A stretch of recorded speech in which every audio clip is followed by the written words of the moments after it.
दोस्तों, और कैसे हैं आप लोग। आई थिंक आपकी एक अच्छी तैयारी चल रही होगी। और अब तक हमने पढ़ा लास्ट लेक्चर में centroid, incentre, circumcentre and orthocentre. And in this lecture we will study about the questions which is based on that previous lecture. देखो, सबसे पहले पूछ रहा है, द क्वेश्चन नंबर 1 है कि the centre of the triangle whose vertices 2,1, 5,2, 3,4। तो उसमें हमसे पूछ रहा है सेंट्रोइड क्या हुआ। देखो, एक ट्राइंगल है इस तरीके से 2,1, 5,2 एंड 3,4। अब इसमें हमसे पूछ रहा है सेंट्रोइड। तो सेंट्रोइड का मैंने इसमें डायरेक्ट फॉर्मूला बताया था, क्या होता है x1 plus x2 plus x3 divide by 3, y1 plus y2 plus के y3 डिवाइड बाई 3। क्या कोऑर्डिनेट है 2, 5, 3 divide by 3, 1 plus 2 plus 4 divide by 3। यानी क्या मिल जाएगा, 5 और 3 कितने होते हैं, 8 और 2 10/3 और इधर 7/3। आंसर क्या हो जाएगा, बी। तो ये मैंने पहले ही बता दिया था, वैसे इस पर बेस्ड मैंने क्वेश्चन भी बता दिया आपको, तो इजी था, आई थिंक समझ में आया होगा। हेलो दोस्तों, और क्वेश्चन नंबर 2 है, the incentre of the triangle formed by 0,0, 5,12, 16,12 इन तीनों वर्टिसेस दिए हुए हैं, उनसे बनने वाला जो ट्राइंगल होगा उसका इंसेंटर हमसे फाइंड करना है। क्या होगा, ऑप्शन है 7,9, बी है 9,7, सी है -9,7 और डी है -7,9। तो मैंने क्या बताया था, मान के चलो एक ट्राइंगल इस तरीके से है जिसमें है x1, y1, x2, y2, this is x3, y3। अगर ये a है, ये b है, ये c है, तो this is a, this is b, जिनने नहीं आ रहा हो समझ में, और ये c। तो वो प्रीवियस लेक्चर ज़रूर देखें, तभी समझ में आएगा। a के सामने मैंने बोला था a, b के सामने स्मॉल b, c के सामने स्मॉल c। और क्या बताया था मैंने फॉर्मूला इन सेंटर का, कि अगर a के लिए सबसे पहले a से स्टार्ट करते हैं, तो a के लिए small a into x1 plus के b x2 प्लस के c x3 divide by a plus b plus c, ये x के आ जाएंगे। इसी तरीके से y के क्या आ जाएंगे, a y1 प्लस के b y2 प्लस के c y3 by a plus b plus c। ये होते हैं। इस क्वेश्चन में सेम है, कोई फ़र्क नहीं है। देखो किस तरीके से निकालेंगे ट्राइंगल के मैंने, ठीक है ना। तो ये मैंने लिया a, ये ले लिया b, ये ले लिया c। तो a क्या है इसमें 0,0, b है 5,12 और c है 16,12। तो ये क्या हो जाएगी a, ये क्या हो जाएगी b के सामने b स्मॉल b और c के सामने स्मॉल c। तो सबसे पहले a को फाइंड करना है, तो a क्या हो जाएगी, देखो तो यहीं से निकालूंगा क्या मैं a। तो देखो a क्या हो जाएगी, डिस्टेंस फार्मूला। तो डिस्टेंस फार्मूला लगाऊंगा तो देखो a क्या हो जाएगा, 16 माइनस के 5 का होल स्क्वायर प्लस 12 माइनस के 12 का होल स्क्वायर। तो यहाँ से a मिल जाएगा, कितना आएगा यहाँ से a, तो ये तो ख़त्म और बचा 16 माइनस 5 11, 11 का स्क्वायर 1 to 1 यानी कि 11, a इक्वल टू 11 मिल गया। अब निकालते हैं b, तो b क्या मिल जाएगा, देखो 16 माइनस 0 का होल स्क्वायर प्लस 12 माइनस 0 का होल स्क्वायर, सही है। तो क्या मिल जाएगा यहाँ से, हाँ फाइंड कर लेंगे। तो देखो क्या मिलेगा, 16 का होल स्क्वायर 256 और प्लस के 144, ठीक है ना। तो कितना हो जाएगा ये 300 यानी 400 यानी कि 20। तो बीच कल्ट क्या मिल गया, 20 मिल गया। इसी तरह से क्या फाइंड कर लेंगे, सी। तो सी क्या हो जाएगा, देखो सी हो जाएगा 5 माइनस के 0 का होल स्क्वायर प्लस 12 माइनस के 0 का होल स्क्वायर। तो क्या मिल जाएगा यहाँ से 25 प्लस 144 यानी कि 169 यानी 30। सी इक्वल टू क्या मिल गया 30। स्मॉल ए, स्मॉल बी, स्मॉल सी की तीनों की वैल्यू आ गई है। बस आ गया, आइए आपके पास, देखो कैसे फाइंड करेंगे। ये निकालने के बाद मैं बता रहा हूँ यहाँ पे, ठीक है। देखो आई फाइंड करना है, इंसेंटर फाइंड करना है, कैसे करेंगे। देखो ए के लिए स्मॉल ए कितना है 11, देखो 11 इंटू x1 0 प्लस बी कितना है 20 इंटू 5 प्लस सी कितना है 13 इंटू 16 अपॉन ए प्लस बी प्लस सी यानी 20 और प्लस के 30, सही है। ये आ गया कॉमा, ये तो देखो x का है, इधर जगह नहीं इसलिए y का मैं कोऑर्डिनेट इधर लग रहा हूँ, ठीक है। तो a into y1 0 plus b कितना है 20 इंटू y2 12 और प्लस c 13 इंटू y3 यानी 12 upon a plus b plus c कितना आ जाएगा 11 प्लस 20 प्लस 13। क्लियर है। यहाँ से इनको सॉल्व कर लो। सॉल्व करने के बाद आंसर आ जाएगा 7,9। आंसर ए ऑप्शन आपका करेक्ट हो जाएगा। क्लियर है ना ये सब चीज़ें। किस तरह से किया है ए x1 प्लस के b सेम टू सेम फॉर्मूले के अकॉर्डिंग किया। देखो a था small a x1 small b x2 small c x3 16 to x3। इसी तरह से y1 y2 y3 में किससे मल्टीप्लाई हो जाएगा respectively small a small b small c से और upon a plus b plus c answer आ जाएगा। आई थिंक दोस्तों सिंपल क्वेश्चन थे। इन सेंटर का कंसेप्ट आपको क्लियर हुआ होगा।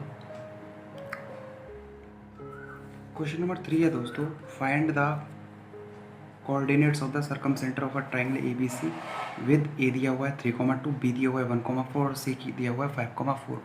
दो किस तरह से फाइंड करेंगे इसका कंसेप्ट मैंने आपको बता दिया था, सर्कम सेंटर किस तरह से फाइंड करते हैं। और आज इसको डिटेल में देखते हैं। देखो एक तरीके से ट्राइंगल दिया हुआ है, ठीक है ना। This is A, this is B, this is C. A दिया हुआ है 3,2, बी दिया हुआ है 1,4 और सी दिया हुआ है 5,4 दिया हुआ है। अब देखो सबसे पहले सर्कम सेंटर होता है क्या, मैंने आपको बताया था circum centre is the intersection point किसका, परपेंडिकुलर बाइसेक्टर का। क्लियर है। परपेंडिकुलर बाइसेक्टर मतलब क्या हो गया कि ए बी का मिड पॉइंट, बाइसेक्टर मतलब मिड पॉइंट और परपेंडिकुलर। क्लियर है। इस तरीके से और इसका भी अगर ये मिड पॉइंट है, इसका ये मिड पॉइंट है और इसका बाइसेक्टर मतलब मिड पॉइंट और परपेंडिकुलर मतलब परपेंडिकुलर लाइन और इसका जो इंटरसेक्शन जो पॉइंट होगा ना, यही क्या होता है आपका सर्कम सेंटर होता है। क्या होता है सर्कम। मैंने जी ले लिया और इस जी के क्या करने, कोऑर्डिनेट फाइंड करने। तो देखो किस तरीके से करेंगे। सबसे पहले क्या करना है कि इसका कंसेप्ट क्या है, कंसेप्ट ये है कि इस लाइन को फाइंड कर लो, इक्वेशन को, इस लाइन को इक्वेशन को फाइंड कर लो और इक्वेशन फाइंड करने वाले में दोनों को सॉल्व कर लो और एक्स वाई की वैल्यू निकाल लो, जी के कोऑर्डिनेट मिल जाएंगे। क्लियर है, क्रिस्टल क्लियर होगा एकदम अच्छी तरीके से। देखो इस लाइन की इक्वेशन फाइंड करनी है तो सबसे पहले निकालते हैं ए बी का मिड पॉइंट। तो लिखते हैं सबसे पहले यहाँ देखो mid point of A B, ठीक है ना। तो मैंने ले लिया वो डी, क्या ले लिया डी। तो डी के कोऑर्डिनेट क्या हो जाएंगे देखो 3 + 1 / 2। क्लियर। और 2 + 4 / 2 बोले तो 2,3। सही है, डी मिल गया आपको। अब देखो डी मिलने के बाद में इस इक्वेशन को हमको फाइंड करनी है, ठीक है ना।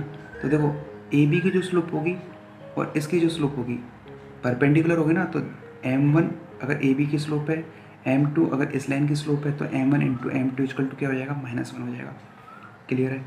ये तो मैं फॉर्मूले से बता रहा हूँ, m1 × m2 = -1। हमको फाइंड करना है m2। तो सबसे पहले मैं इस लाइन की जो इक्वेशन है ना उसको ले लेता हूँ। इस लाइन की जो इक्वेशन है मैं उसको फाइंड कर लेता हूँ। तो माना परपेंडिकुलर जो लाइन है, परपेंडिकुलर लाइन फ्रॉम डी, इसकी जो इक्वेशन है, इसकी जो इक्वेशन है वो मैं फाइंड कर लेता हूँ। तो वो मैं क्या ले लेता हूँ, मान के चलो वो हो जाएगी y - के y1, ठीक है ना। y - के देखो दो तरीके हैं, एक तो हो गया y - के y1 वाले फॉर्मूले से m × x - x1 और एक हो जाएगा y = mx + के c। तो आप लेके चलो y = mx + c, ठीक है ना। ये जो परपेंडिकुलर लाइन है इसकी इक्वेशन ले ली मैंने y = mx + के c। अब देखो ये जो m है ये क्या हो जाएगा m2 कर लो, या फिर अपने माइंड में सेट रखो कि ये जो स्लोप है m, क्योंकि इस लाइन की इक्वेशन है तो ये परपेंडिकुलर का स्लोप है एक तरीके से, ठीक है ना। तो इसको फाइंड करना है।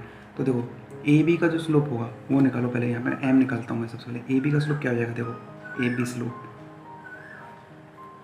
ए बी का जो स्लोप होगा वो क्या हो जाएगा कि y2 - के y1। देखो 4 - 2 ये x1 y1 है, x2 y2 यानी 4 - 2 क्या होता है फॉर्मूला y2 - के y1 अपॉन x2 - के x1 ये होता है। तो देखो y2 कितना हो गया 4 - 2 और x2 कितना है 1 - 3 मतलब क्या होगा 2y - 2 = -1। तो ए बी का जो स्लोप है अगर -1 है तो देखो -1 मैं यहाँ करके दिखा देता हूँ एक बार। देखो मुँह जमा नहीं आना चाहिए, मैं एक बार करके दिखा रहा हूँ, देख लो। -1 × परपेंडिकुलर का स्लोप m2 = -1। क्लियर। तो m2 क्या हो जाएगा यहाँ से -1/-1 यानी कि +1। क्लियर है। ये तो मैंने आपको दिखा दिया करके, लेकिन याद रखो अगर ए बी का स्लोप ये है तो इसके परपेंडिकुलर का जो स्लोप होगा वो हो जाएगा -1 अपॉन दिस स्लोप, ठीक है ना। तो इस m की वैल्यू क्या हो जाएगी, इस m की वैल्यू क्या हो जाएगी कि -1 upon slope of A B, ठीक है ना। देखो यार कंफ्यूज मत होना, m1 into m2 equal to -1, ये m2 है, ये m1 है, m1 मैंने स्लोप ऑफ ए बी ले लिया, m2 ये हो गया, ठीक है ना। मेरे को ये लगता है कि आपको समझ में आ गया होगा यहाँ तक। तो m2 हो गया -1 upon slope of A B. Condition क्या होती है, m1 into m2 equal to -1, कब, जब लाइन्स परपेंडिकुलर हो, तो ठीक है ना। तो m2 होती है वो परपेंडिकुलर वाली लाइन, तो -1 upon slope of A B क्या आया था, -1, तो यानी कि +1। तो m मिल गया आपको, m मिल गया, तो इसमें पुट कर देंगे, कितना हो जाएगा, y इक्वल टू m की जगह 1, यानी कि x प्लस के c मिल गई। अगर ये इक्वेशन है, अगर ये अब ये जो इक्वेशन है वो कहाँ से जा रही है, देखो c की वैल्यू फाइंड करनी है, कंडीशन गिवन है।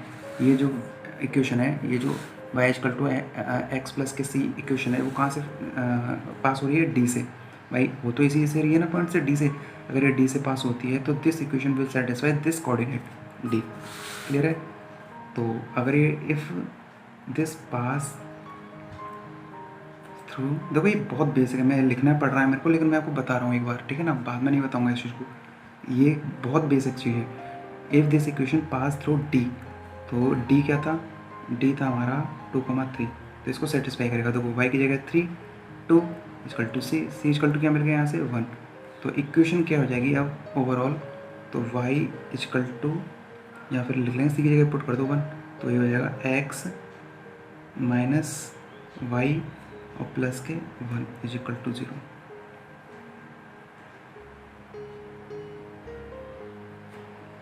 ये इक्वेशन अब मैं नाम दे रहा हूँ इसको इक्वेशन नंबर 1। तो परपेंडिकुलर की इक्वेशन फाइंड करना आया कि नहीं आया, पहले तो ये बताओ। सबसे पहले मिड पॉइंट निकाल लिया डी, और y equal to mx plus c, इस लाइन की इक्वेशन हो गई। तो स्लोप निकालना पड़ेगा पहले m, तो इसका स्लोप निकाल लो आप। तो ए बी का स्लोप निकालने के बाद में -1 upon slope of A B जो होगा, किसका स्लोप हो जाएगा, m2, यानी कि m1 into m2 equal to -1। m1 given है आपको, m1 into m2 equal to -1। m1 given है कितना, ए बी का स्लोप अपने कितना निकाला था, -1 into m2 equal to -1, m2 equal to 1। उसके बाद में m2 नाने 1 में इसकी इक्वेशन क्या हो जाएगी, y equal to mx plus के c, यानी m की जगह 1, यानी y equal to x plus c की वैल्यू फाइंड करनी है, because this equation y equal to x plus c, this equation कहाँ से जाती है, d से, इसलिए d के अकॉर्डिंग इसको सेटिस्फाई करेंगे, c की वैल्यू मिल जाएगी, इक्वेशन में रख देंगे। ओवरऑल जो इस लाइन की इक्वेशन मिली है वो हमको क्या मिल गई, x माइनस के y प्लस के 1 इक्वल टू 0। समझ में आया। इसी तरीके से इस लाइन की इक्वेशन को फाइंड करना है, इस लाइन की इक्वेशन। तो देखो ए बी सी डी हो गया, तो ये मैंने ले लिया ई, ए सी का मिड पॉइंट, ए सी मिड पॉइंट क्या हो जाएगा, ई, ठीक है ना। ई की कोऑर्डिनेट क्या हो जाएंगे, 3 प्लस के 5 डिवाइड बाई 2 और 2 प्लस के 4 डिवाइड बाई 2, यानी कि 4,3 क्या हो गया, 4,3। क्लियर है, सिंपल है। अब फाइंड करते हैं ए सी का स्लोप, देखो ए सी का स्लोप क्या हो जाएगा, वही y2 माइनस के y1, तो x1 y1, अब y2 माइनस y1 मतलब अगर ये x1 y1 है, x2 y2 है, कुछ भी ले लो, भले इसको x1 x2 ले लो, इसको y2 y2 ले लो, ठीक है ना। तो देखो y2 माइनस y1 करना है, तो देखो ये y2 माइनस y1 यानी 4 माइनस 2 अपॉन 5 माइनस 3। अब यार स्लोप का फॉर्मूला तो आना चाहिए, जिनको नहीं आता वो स्ट्रेट लाइन की मेरे लेक्चर जरूर देखें, आ जाएगा समझ में। तो 4 माइनस 2 5 माइनस के 3 कितना आ जाएगा, 2/2 इक्वल टू 1। देखो ए सी का जो स्लोप आया ना, ए सी का स्लोप क्या है, 1 आया। जब ए सी का स्लोप 1 है तो परपेंडिकुलर का जो स्लोप होगा क्या होगा, मैं लिख रहा हूँ, परपेंडिकुलर का जो स्लोप होगा वो क्या हो जाएगा, वो हो जाएगा equal to -1 upon slope of A C. तो -1 upon slope of A C कितना हो गया, 1। तो परपेंडिकुलर का स्लोप क्या आएगा, -1 आ जाएगा। बोलो कोई दिक्कत, आई थिंक कोई दिक्कत नहीं होगी, समझ लो। देखो अगर मान के चलो ए सी जो है ना, इसकी स्लोप है m3 और परपेंडिकुलर की स्लोप है m4 इक्वल टू -1, तो ए सी मतलब कितना आया था, ए सी का जो स्लोप आया था वो 1 आया था, इंटू m4 इक्वल टू -1, तो m4 कितना मिल जाएगा यहाँ से, -1 मिल जाएगा। क्लियर, स्लोप मिल गया यहाँ से। कितना -1। अब परपेंडिकुलर जो है, ये वाले जो परपेंडिकुलर है, इसकी इक्वेशन को मैं ले लेता हूँ क्या, y equal to M x plus के सी, लिख रहा हूँ परपेंडिकुलर इक्वेशन, ये हो गया। तो y इक्वल टू एम की वैल्यू -1 माइनस एक्स प्लस के सी। अगर ये इक्वेशन परपेंडिकुलर की इक्वेशन है तो कहाँ से पास हो रही है, ई से। कहाँ से पास हो रही है, ई से। अगर ये ई से पास हो रही है तो इफ पासेस थ्रू ई, अगर ये ई से पास होती है तो, ई से पास होती है तो क्या हो जाएगा, ये जो ई के कोऑर्डिनेट क्या थे 4,3, इसको सेटिस्फाई करेंगे। तो देखो 3 इक्वल टू माइनस के 4 प्लस के सी, यानी कि सी क्या मिल जाएगा, यहाँ से 7 मिल जाएगा। तो इक्वेशन क्या हो जाएगी परपेंडिकुलर की, मैं माइनस के साथ लिख रहा हूँ, मतलब इक्वेशन को अरेंज करके लिख रहा हूँ। तो माइनस एक्स को इधर ला रहा हूँ, तो x plus y minus c मतलब 7 इक्वल टू 0 मिल जाएगा। Equation number 2, by solving the equation number 1, equation number 2 we can find incentre. इनका जो इंटरसेक्शन जो होगा ना, वही पॉइंट क्या होगा आपका, सॉरी सर्कम सेंटर होगा। तो बाई 1 एंड 2, तो बाई 1 एंड 2 से क्या हो जाएगा, 1 क्या हो जाएगी, x माइनस के वाई प्लस के 1 इक्वल टू 0, और सेकंड क्या दी हुई है, x प्लस के वाई माइनस के 7 इक्वल टू 0। क्लियर, जगह कम है यार, थोड़ा देख लेना। देखो y से y कैंसिल, तो ये कितना हो जाएगा 2x, और ये कितना हो जाएगा -7 + 1 माइनस के 6, यानी 6 ले रहा हूँ। तो यहाँ से x इक्वल टू क्या मिल गया 3।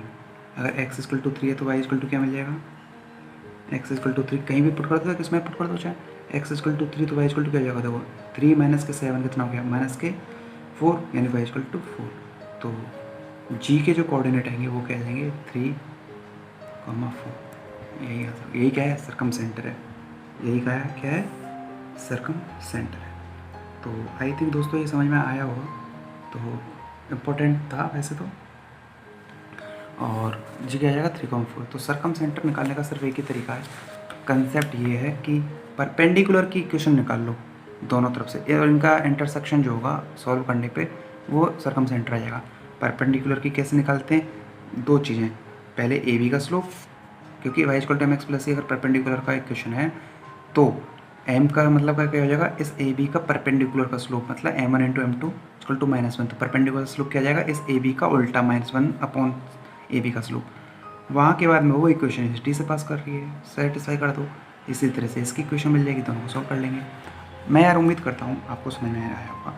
अगर फिर भी कोई प्रॉब्लम हो तो मेरे को कमेंट करके बताएं यार, ठीक है ना। और प्लीज़ यार इसको लाइक करते रहना, सब्सक्राइब करते रहना, जिससे मेरे को मोटिवेशन मिलता रहे आगे के लिए।